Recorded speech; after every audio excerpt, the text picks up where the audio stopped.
Good evening, welcome to Leicester Fan TV. My name's Phil. If you're watching this live, as ever, every Monday night 7:30 with myself, you can get your views in, you can get your comments in. We'll talk about whatever it is you want to talk about. It's your show. Get the comments in, we'll put them on screen, we'll talk about it. If you're watching this on playback, enjoy the show, enjoy the comments, enjoy the views. Come and join us live next time and get your views on screen. As ever, we can get them on screen. Maz says, good evening. So does Mick Paget. Hope you're well. Maz, hope you're well. Mick Under on YouTube says, let's go. Neil, hi to you. Bin, hi to you as well. Lots and lots of people saying hello. It's very nice. Wayne, what would you like to talk about? Leicester City, of course. Wayne, give us a topic to talk about and we'll talk about it. I'll give you a few if you like, but I want to know what you guys want to talk about. We can talk about Iheanacho. We can talk about FA Cup. We can talk about Man City on Saturday? You bet. Let's talk about that. Tony, I'm good. How are you? I hope you're well. Liam as well. Good evening to you. Come on, Liam. What do you reckon Man City on Saturday? Are you like me? Are you still slightly, Liam? Are you slightly thinking, if we beat Man City, we can all start talking about a title challenge again? Or is it over? Is it top four? Are we going for that in the end? Ben, I like that. It's actually making me laugh. He says, have you heard the boat in the Suez Canal has been renamed Kaglar Soyuncu because nothing gets past? That's not bad, Ben. Did you invent that or have you probably nicked it off somebody on Facebook? Jack, good evening to you. Hope you're well. Ross, I'm good. How are you? Dave, good evening. Looking forward to the game at the weekend. Me too. I know. I tell you what. Looking forward to it indeed. Mick wants to talk about top four. Get your comments in. Get your views in. Listen, I want to know everything you guys want to talk about. Matty Bond, how are you? Kelechi Iheanacho. I know Tom is going to join us very shortly. Tom is going to join us. I have said very, very clearly that when Kelechi Iheanacho missed that penalty, get rid. I said it. You can watch the videos. I don't mind. I'll admit it. I said he was not good enough. I'm very, very pleased to be being proven wrong. But I think I'm still in the same mode that I'd like us to go out and sign a striker this summer. I'm just saying it how I see it. I'm just a fan, the same as you. What do you think about? Nigel says he'd like to talk about keeping hold of talent and recruiting more. I agree, Nigel. Who is going to be scalped from us this summer? You know it's going to happen probably. Maddison, Ndidi, Tielemans. Oh, there's going to be rumours this summer. There really is. Beware of the wounded animal. Man City will be a different team this time around. Obviously, we beat them at their place 5-2. One of the games in the season. Don, watching out in the States. Let's put him in there. Don, hope you're well, mate. Great to get you on here, Don. Again, we love having Don from Myrtle Beach on all the way out in the States. Facebook user from Holland. You've got to say who you are. I think it might be Mirko, but that would be a guess. Don says we must sign another striker. Ross says we will beat Man City on Saturday 4-2 like them years ago. Vardy hat-trick and Nacho to score and be a provider this time. Indeed. Well, do you agree with what Ross is saying there? Do you agree with that? Graham says, now, Graham, you must be talking about Kelechi Iheanacho. He said he's made us all eat our words. I'm happy about it. I just, I love to see the fact and I love to see his passion and how delighted he's been by scoring some of these goals. Matty says, makes me laugh. A few weeks ago, we'd all have paid for Nacho's taxi. Now he needs a Satan. Listen, Matty, I'd like to keep it real. He's had a great little spell. Let's see it. Let's see it week in, week out for a long time. Indeed. Let's see it. Fee, thank you. Fee says, of course we'll beat them. That's Fee being positive about the Man City game. Will Robinson is saying 1-1. To be fair, Will, I'll start that debate with you. Would you take a draw? Would you be happy with a draw? It wouldn't be the worst result against one of the best sides. They may well go on and win the Champions League. Would you take a 1-1 draw? I think that will be easy. Nigel straight away says he'd take a draw with City now. Do you know what? It wouldn't be the worst result, Nigel. I hate to say it, but I'd probably take it. Sean, good evening to you. Hope you're well. Dave says top four is very realistic, but I think the title race is over unless a few more teams can beat Man City. Well, I tell you what, if that was ever going to happen, we need to be the team to start it. That's the simple thing. Wayne says take a draw. I'd probably take a draw. Nick says it'd be amazing to do that double over the Manx. I agree. Ben saying 2-2. I'd take that. Graham is saying Nacho's borrowed Vardy's. But well, what do you want to talk about Vardy? Again, we can try and say Vardy's been doing some nice assists, which he has. But we need Jamie Vardy scoring goals. We need Nacho scoring goals. We need Jamie Vardy scoring goals. So Jamie Vardy does need a goal or two, I would say, very, very quickly. Will Robinson says, considering they'll probably beat everyone, a draw is a fair result.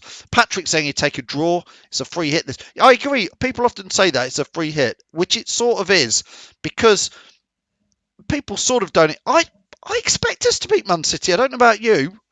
I honestly think we can beat them. Listen, I'm going to add Tom in. Are you ready, Tom, to come in?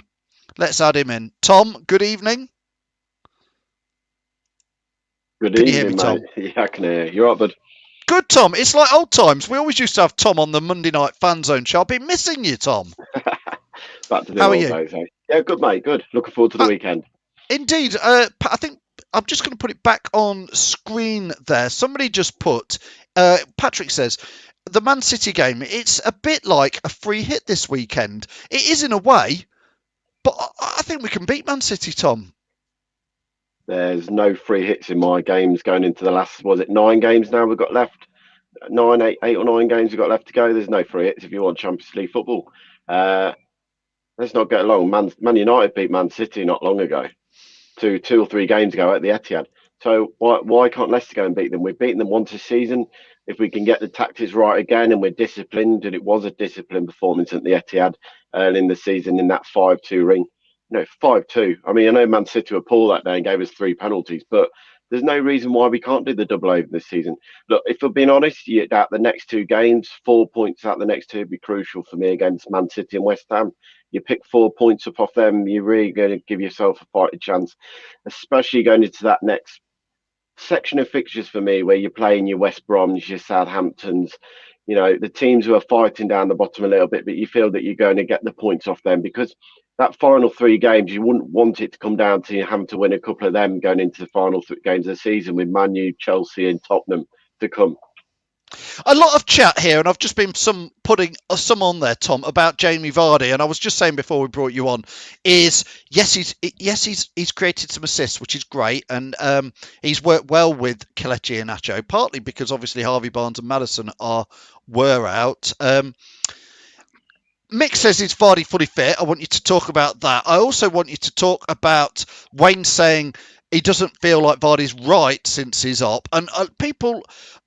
You get then the split between people saying here, Neil saying Vardy will come good.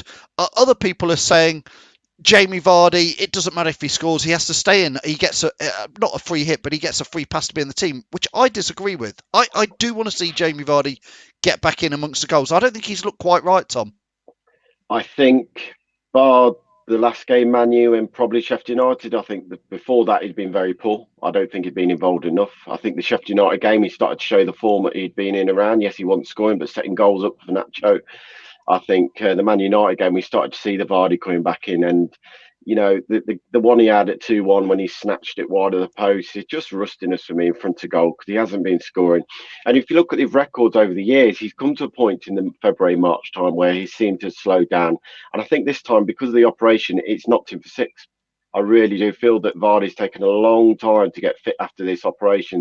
I think maybe he'd come back too quickly again. I was just going to say, Tom, do you think because of the injuries we had, they slung him back in when he wasn't quite ready?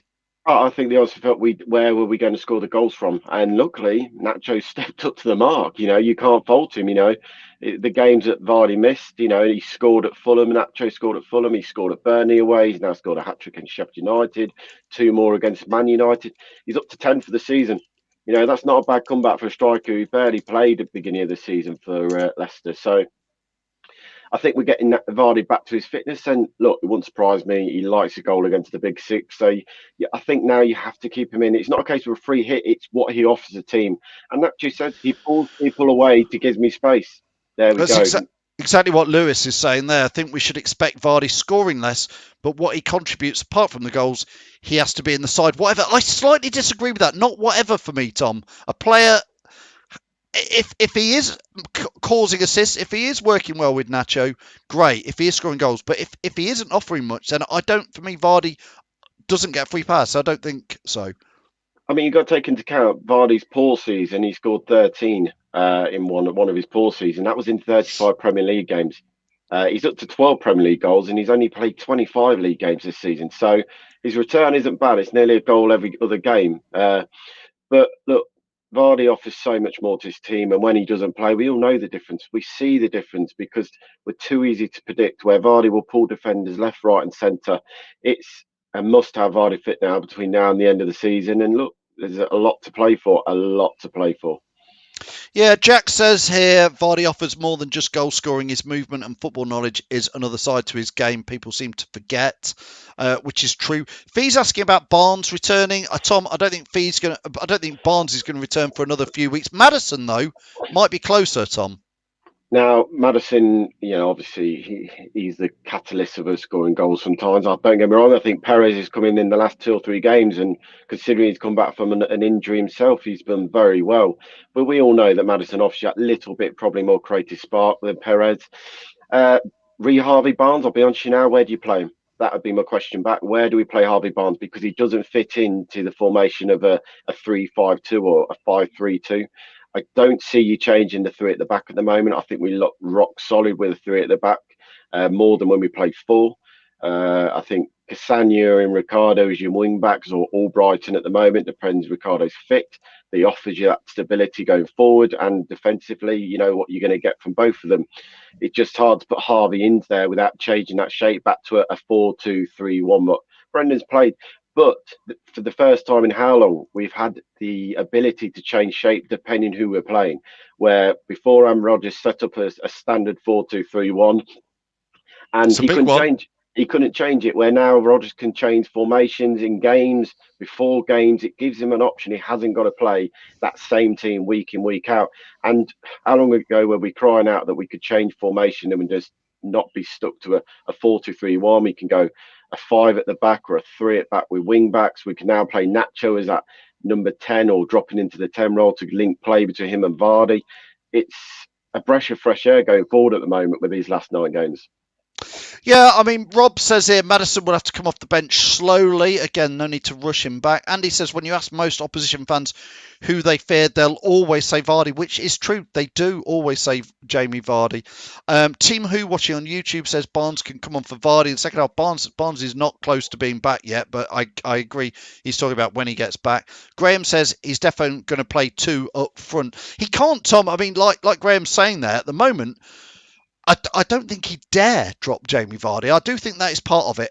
And there's no way he can drop Iheanacho in this form, is there? So if Maddison, I mean, Barnes isn't back yet, but he's going to keep that 2 up front, surely. Oh, he's got to. He's get slated if he changed it.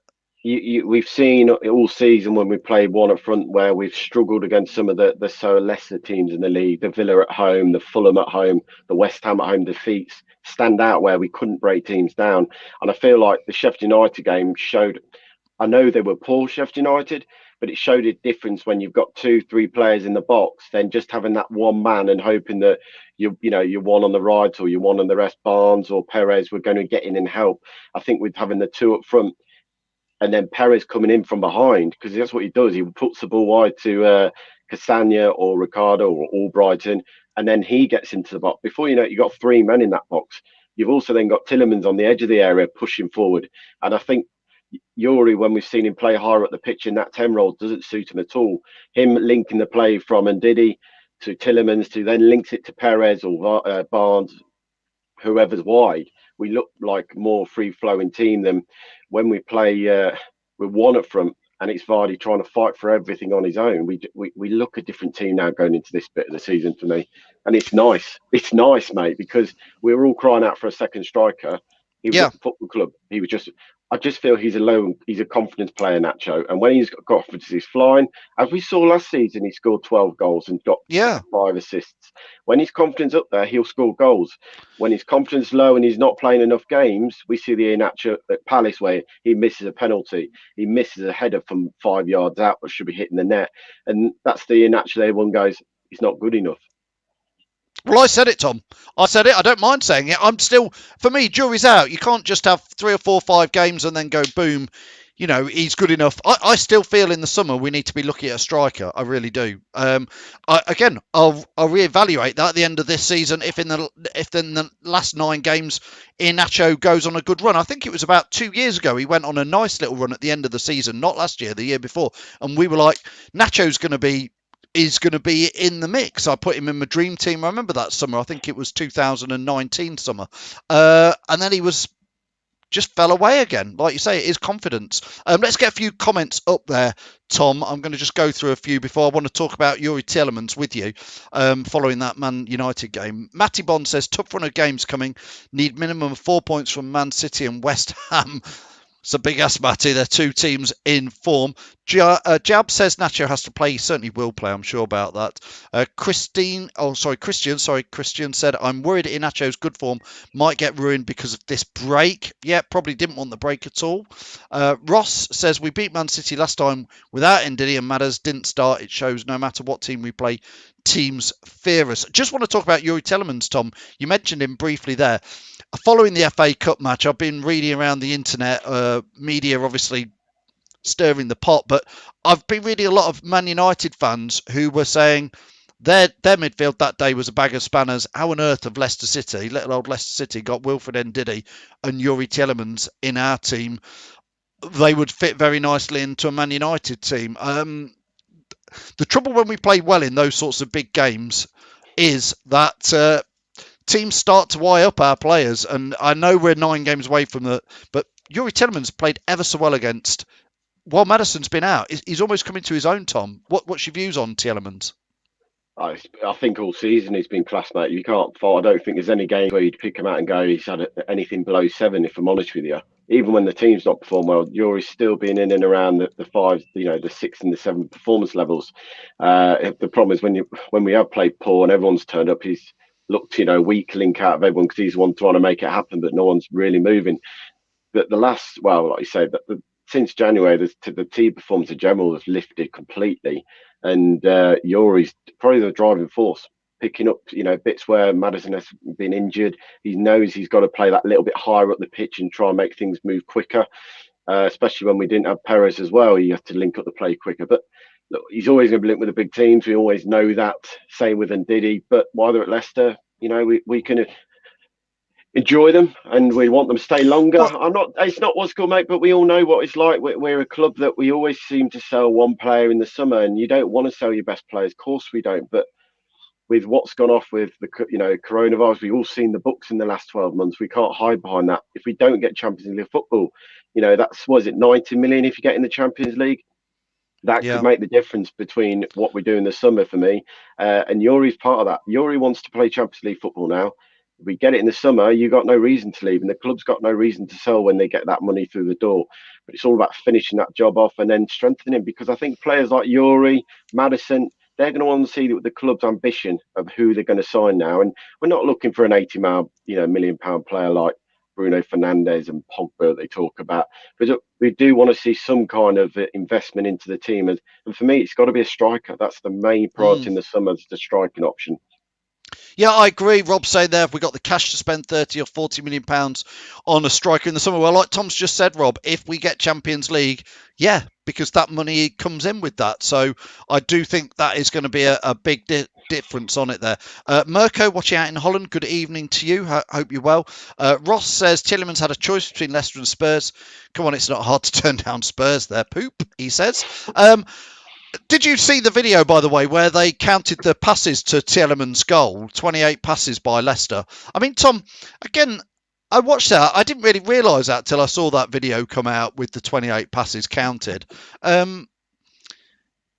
This is some of the best holding of the ball that Leicester do. I know sometimes we moan about it sometimes and go passy left and right and where does it go, but it does seem to be working at the moment, what Brendan is doing. So I guess a bit of a shout out to where Brendan's taking Leicester. And again, we're talking about players being sniffed around.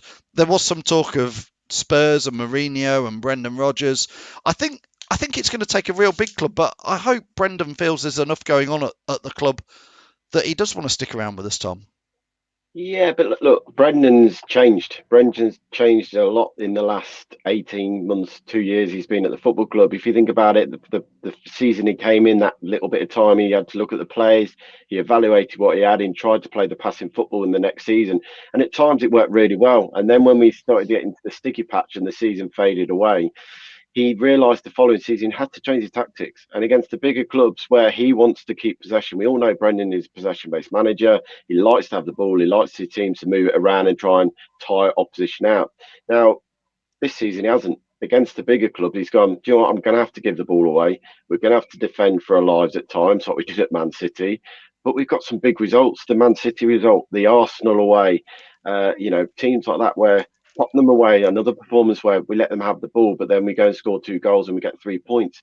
Brendan's evolved himself as a manager, I think, and he's realised that as much as I want to play football at times, and when it does come off, like we saw against Man U with a 28, passing move to score, it looks brilliant.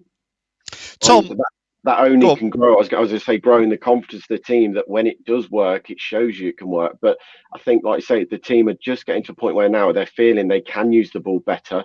But it's all about the boys who was on the pitch at the time that they make the movement at the right, period. When the ball comes to one man, there's a trigger. If they don't use it at the right time, we see what happens. We go backwards.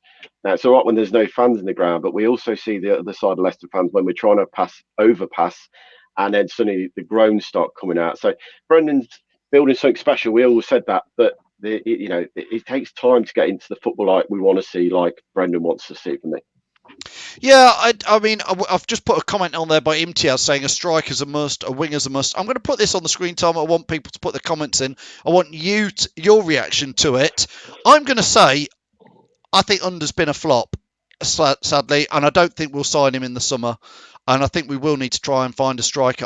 It just hasn't worked for him one way or the other. Whether it's because he doesn't defend enough, I haven't seen quite. I've seen some flashes where you go, this guy's got it. But I would say this season, and with him being injured now, I just don't think there's enough there to warrant buying him. What do you think? And I want people to put their comments in on Under. We've seen the good and the bad from Under. We've seen the Under who scores the volley against one of the UEFA Cup games at home. He scored a great volley. We've seen the assist against Arsenal. The Leeds game, he was brilliant when he came on, so took the goal for Vardy again. But it's the other side of the game, and I think Brendan's seen that enough now that he can't trust him to come back. I mean, Albrighton said it quite clearly. If you don't work hard enough and you're not willing to do the running, you don't get in this team. And that's what a player coming out and saying that. That's not just the manager. That's the players coming out and saying, if you don't work hard enough, you won't play for Brendan. And Brendan's come out and said it before, the likes of Damari Gray, the likes of Under, you've got to do that. It's all right going forward and having that, flair and tricks and flicks. But if you're not willing to put the hard yards and going backwards, I can't trust you to be in the team. And I just feel that for whatever reason, it's just not worked out for Under, sadly. Well, let's see what the fans think, Tom. Bradley Norman says flop. William says flop. Jay says he isn't the level we require. Jack saying land down Under. Joanna's saying good, but not good enough to keep. That is probably it. Joanna's probably right. Declan says flop, definitely. Keith says Under, not really given the chance. I think he's just about had enough chances, Tom. I think he's had enough chances. But he's not had a run of games. I think that's been it. People would say he's only like downside. He's not had 4, 5, 6 games in a row to really have a go. But unless he's giving something in training that gives a manager a headache, Brendan, I just don't see Brendan picking him. That's the only thing. And if you look at all the other players, they always put in a shift on that side. And if you look at it, Ricardo, Cassagna, Albrighton, they're all playing in that similar position he wants to play. But we all know what we're going to get from them, the work rates. Yeah, indeed. I think the general consensus, Tom, from fans here is that Imtiaz, we should wait till after the Euros to make our decision. I think we'll wait till the end of the season. Andy says here, Under needs to take a leaf out of Albrighton's book. Tom, while I've got you on, I don't know if you've seen, we've done it, me and Jamie did like the ultimate Leicester City videos. We've picked the ultimate defence, we've picked the ultimate midfield, we've picked the ultimate strikers. I want to ask your opinion now, because me and Jamie disagreed on this one. Mark Albrighton or Steve Guppy, who makes your ultimate team? I know I'm putting you on the spot, but honestly, I wanted to know what your thoughts were. You've seen them both. on that left-hand side. Yeah. I'm going to go old school. I'm going to go Guppy. That's what Jamie did as well. Jamie went for Guppy. Albrighton's brilliant. He won the league title with us, but down that left-hand side, I don't think I've ever seen anybody cross the ball as good as Steve Guppy used to.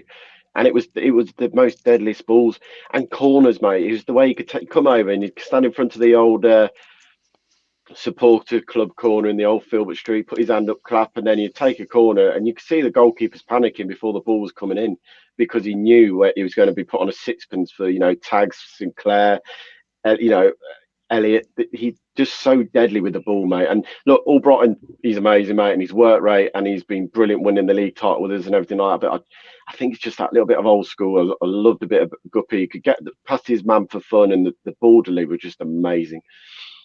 Well, thank you. Tom's given his view. I'm going to put a few of the people's comments up here. Myself and Jamie made that video. There's 3 videos on there. We're going to do an ultimate Leicester City manager this week as well. So go and see if you agree with me or Jamie on who out of Guppy or Brighton. Keith saying Gupster. Imtiaz is saying Guppy. Mixed with me though saying Albrighton. I just think Albrighton just offers you more. He's got the defensive, he's got the wing, he's got the interplay. Liam's saying, Liam's Danny. Oh, I'm trying to get comments. There's that many comments coming in.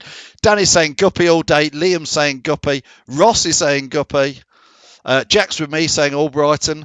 Mick saying Steve Lynex with Youngie legends. Yes, I don't think ultimate team. Guppy played for England only once, I think. Yeah, one cap. Yeah, one cap, one goal. Was it? Yeah. I don't know. No, that was Nugent. One cap, one goal. When he nicked it off the line for a yard. Nick says, listen, Guppy. There's a lot of... there seems to be Guppy gets the nod, but for me, Mark Albrighton. But, hey, listen. Who did you choose for your manager then, Phil? Who was your picks? I can't reveal that because we're doing that this week. We're filming it on Wednesday, Tom. The ultimate managers. There's a list of... if you want to vote, it's out there. Mine's out on Twitter, so mine's out. People can see mine. It was... Yep. It was a hard one, but Mr. Pearson was my number one. I'm not going to deny that. It's going to be a real tough one, I think, the ultimate manager, because you're going back to the Bloomfield boys back in the 70s, a lot of flair there, a lot of skill. There's Jock Wallace around the turn of the 80s with that team that came up from the second division. He obviously did very well at Rangers. You've got Brian Little, who started the wave and really was such an exciting time, but perhaps left before he went on to... And we chatted with Brian Little last summer and he was fantastic. You got Martin O'Neill. Then you've got Peter Taylor. Obviously not, Tom. Obviously not. He didn't make me top 20 managers. Well, no, he wouldn't. I mean, Jamie slung Mickey Adams in there into his top 10 managers. Well, fair enough. I'd put him in top 5, mate, because of one. I mean, it's probably because of my era. I mean, like I said, I had Pearson first because he started. Yeah, Pearson's in the mix. He started it for me. He started that revelation from League One to the Premier League. I then had King Claudio as my second because he won the Premier League for us. I had O'Neill third because of the 4 years of fourth finish in the top 10, the cup runs. I then had Brendan because he's building something special. Win the trophy, Brendan, and you'd be going into that second spot for me, third. But Mick Adams was my fifth, and it was because of growing up and following Leicester. And I remember going to all the games in those League One season, in the old League One when we got relegated after that season at Filbert Street, and Mickey came in and he salvaged the club. We'd gone into administration. The players could easily turn around and said, no, we're not taking cuts. But he helped the players get through it and got them back to the Premier League. And I know it ended on a sour note. We got relegated the following season. But I just felt Mickey had put a lot into the football club to revive it after a period where we could have gone bust. We could not have been here. So Mickey was in my top 5 for that reason.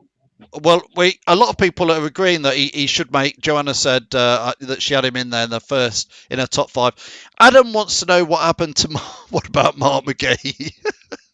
I can't sing that song. Can't sing the song. Can't sing the Mark McGee song. We'll get in trouble for that. And somebody else put in here. I can't remember who it was. I think it was Joanna again. Somebody else put nobody voted for David Pleat. Can't believe it. He's before your time, probably, Tom. David Pleat. That is the worst ever. Worst ever era of being a Leicester City fan. Fans today wouldn't believe that there was about 7,000 fans in Filbert Street with David Pleat, and most of them were just doing a very slow sarcastic hand clap with Thing is, pleat out. I always look at the League One season when there was only like 15, 16,000 in the King Power on a regular basis of some of those league games. And it was only towards the back end when we were going to win the league under Pearson in League One that you suddenly got a lot of fans coming back to the ground. Because then, if you look at the Championship season, mate, there's a hardcore set of fans in Leicester who will go whatever you take it. They will always be there, whatever league there is, of probably about 20,000. You then obviously get the away fans taking their sections, but once you're in the Premier League, we saw how quickly the season tickets snapped up. You know, Leicester is an amazing club to support at the moment, but God forbid some of the kids that had seen the days of being in League One and relegation on the occasion, and you boys seen it when we were in the Championship for numbers of years. The managers of Craig Levine, Rob Kelly, Yeah, well, Ashley's just said Craig Levine was one of the worst for me. Made me Martin stop Allen, going to the football. Martin Allen, it was those days you literally turned me going, what team is going to come out today? Because you just didn't know, and you couldn't even pick the team because the players were coming and going every season. I mean, God, Alan Mabry, Mark DeVries, when Craig Levine came in, all these players came down from Scotland, Stevie Hughes. We were just a team full of Scottish players at the time, really, because that's where the manager had come from, and he thought they could work in the Championship. It's great to be alive at the moment. That's all I can say. It is great to be around at the moment watching the team perform how they are. Joanna deserves a medal. She started watching Leicester under David Pleat, and she's still here now. He really does. Wayne, yes, I do remember Jock Wallace. It was very special when Jock Wallace came. I remember it being a massive surprise. We were a second division side at the time, and he left Rangers to come down to manage Little Leicester. He did take us up, and it was with Lineker and, of course, Alan Young getting us up there. Listen, that's a video we're going to make this week, so it's going to be really interesting to see where we go with that. I don't think we're going to agree, but the ultimate ones are on the YouTube channel, so do pop over and watch that. Tom, it's been great having you on. No Daddy Daycare because the match is on Saturday this night, so you're doing the watch along with mate, Locks. 5:30 kickoff, Manchester City at home, and look, the lads will be bouncing. I really think they will. Those two performances to get Sheffield United and then the Man U win, I think will give the lads the confidence now being at home again, because we went through patches where the home form was very sticky this season. 8 defeats, I think, this season at home already. It's quite hard to compare on the road where we've only lost one away from home all season. So, look, massive game at the weekend, a win, and, well, like you say, you really start talking about Champions League and you're going on the road again next season, abroad, hopefully. But, we all know the results crucial this point in the season. 9 games to go, a win tomorrow, a win on Saturday, and we're flying. All I can say is it's good to see Belgium are playing tomorrow night. It gives Youri 4 days off then to come back into that team without having to play any more football. It's a very tough run in. If the fans need to check it, I haven't got it all to head, but it's a tough run in for Leicester. So these are the games where I know it's tough against Man City, but we need to get a win. Tom, I'm going to put you on the spot. Come on, we need to know your score predictions. And all those you guys who are watching, I want a quick score prediction from you. So put it in the comments now if you can. Tom, over to you. I think we can do it. I'm going for a 3-1 Leicester win, mate. I really feel we can get a good win against Manchester City. I know they're good and they went on 20 games unbeaten, but they are beatable. We've done it once. Why can't we do it again? Vardy to start the scoring. I really feel that the Vardy will be back at the weekend, and he likes a goal against Man City. We've seen this season and over the years. So Vardy started off in a 3-1 win, mate, for me. Brilliant, Tom. I'm going to go through some score predictions. I'm going to let you go. Thanks a lot for joining us, Tom. Join Tom at it'd be 5:30 kickoff, so it'd be 5 o'clock with the watch along starting. Tom, thank you for joining us. Cheers, guys. See you soon. Cheers, Tom. As ever, it's been brilliant to get Tom back on a Monday night, get all his fantastic views in. Let's see what score predictions you've done. Got about 10 seconds to get a score prediction in the comments, and I'll put it on screen. Just before I do, don't forget this. Well, we've got one of these shirts. A Walker's one from 1994, I think it is. Let's see. Can I turn around and you can see the back? I don't know if you can see that. We're giving one of these away on LeicesterFanTV.com. You've got about 3 days. If you've not entered yet, go and enter. Get your name in there. It's on LeicesterFanTV.com. It's in the competition section. So go and find it in there and you can enter, win one of these, and we'll send it out to you. I think we're picking that on Friday. We'll probably do it live. In fact, may even do it live in the watch-along on Saturday. How about that? Let's double up things and do it then. Let's go through your score predictions. Amanda says, how are you? We're all well. How are you, Amanda? She says 2-1 Leicester win. Liam goes 2-1 Leicester win. Mick's 3-1. Good, Mick. Well done. Ross is going 4-2. Hopefully you watch Ross. By the way, don't forget Ross and Jack are live, I believe, this Wednesday night with another England watch-along for those of you who want. To be fair, they're just talking a load of nonsense, really, in these England watch-alongs, but it's probably more entertaining. Probably. It is definitely more entertaining than the England matches. Jason says 3-2 Leicester. Andy says, Andy, we're all on a high and you're ending the show on a low. Have a word, Andy. Jay's not much better, 0-0. But hey, you've allowed your predictions. Joanna, thank you for that. 4-2. She's seen worse. She's seen David Pleat's era.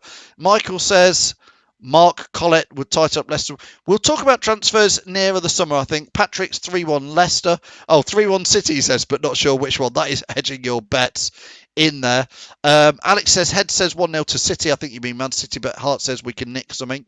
Nigel's going 1-1. Maz 2-2. Jack saying 5-2 to Leicester. Jack is incredibly too positive. Ross, you certainly do talk more nonsense than Boris.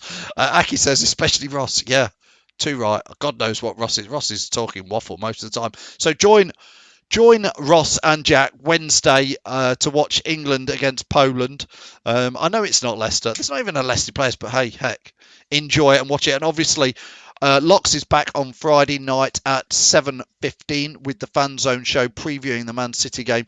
Myself and Jamie will be kicking the watch-along on Saturday at 5 o'clock off. And Tom and Locks will be doing the full watch-along.